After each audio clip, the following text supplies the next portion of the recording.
Good afternoon, I'm Rhys Wicks with 2NURFM Hunter News.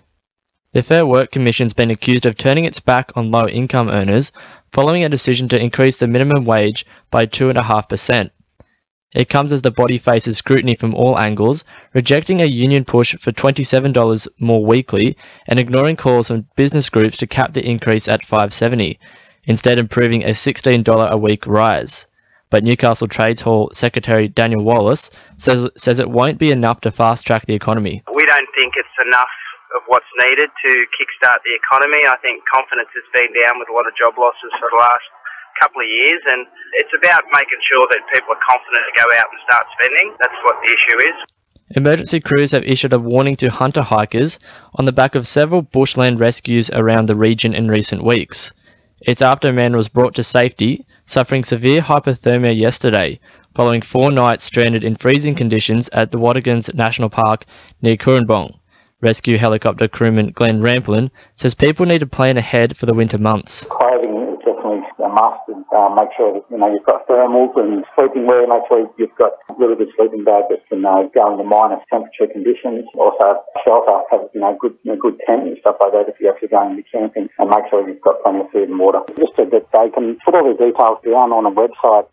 Severe storms which ravaged the Hunter and other regions across the east coast have seen insurance claims rise to over $1.5 billion. To date, the Insurance Council of Australia has received close to 120,000 claims, mostly from the Hunter, Central Coast and Greater Sydney metropolitan areas. General Manager for Communications Campbell Fuller says it should prompt people to make sure their insurance details are up to date. I think it's an important reminder to householders to review their policies at least once a year and ensure that they have enough cover for the day-to-day things that happen, that go wrong, as well as for these severe weather events. And that means making sure that their properties can be rebuilt to the correct standard. Meanwhile, Stockton Beach is still feeling the effects of April's superstorm, with millions of tonnes of sand lost from the popular recreational area's frontal dunes.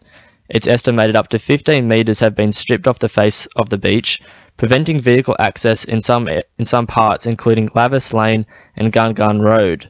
National Parks and Wildlife Services Acting Area Manager Tony DeManuel says recent bad weather has halted the reopening. Obviously, we've just had some large spell coming through this week, and with the weather, we can't predict long-term trends at this stage. But what we're looking at is,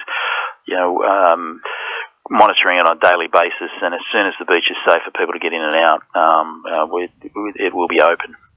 Aberdeen Camp Draft organisers will meet tonight to discuss a rescheduling of the event after a flying fox outbreak in the area caused it to be cancelled. The event, originally scheduled for last weekend of May, is now expected to be rescheduled to either August or September. Aberdeen Camp Draft Secretary Scott Ryan says the event would have been dangerous for the competing horses. There's noise levels of the Hendra problems up in Queensland and northern New South Wales, so it's just too much of a risk to have a horse event, and so all the horses would be camping underneath the trees and that. We don't want to risk that sort of things. Sport for our sponsor, NewcastleCheapestCars.com.au. Newcastle Knights skipper Kurt Gidley is set to return to the fold this weekend ahead of Saturday's clash with the Raiders. He'll replace injured halfback Tyrone Roberts, who's expected to be out for at least a month with an ankle sprain, while Corbin Sims moves to the bench alongside Sam Mataora. Rookie Carlos Tumavave will also star after his promising club debut against the Warriors, partnering Gidley in the main pack.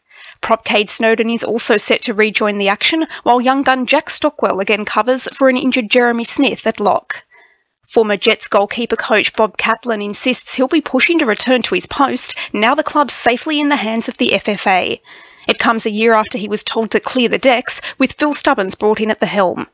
And the CM Storm are celebrating double wins in the Newcastle Baseball minor leagues, following respective 12-4, 15-11 victories over the Lakers, blasting the team into top contention on the 5th and 6th grade ladders. That's Sport. I'm Belinda De Las Heras. 2NURFM News time is 12:10.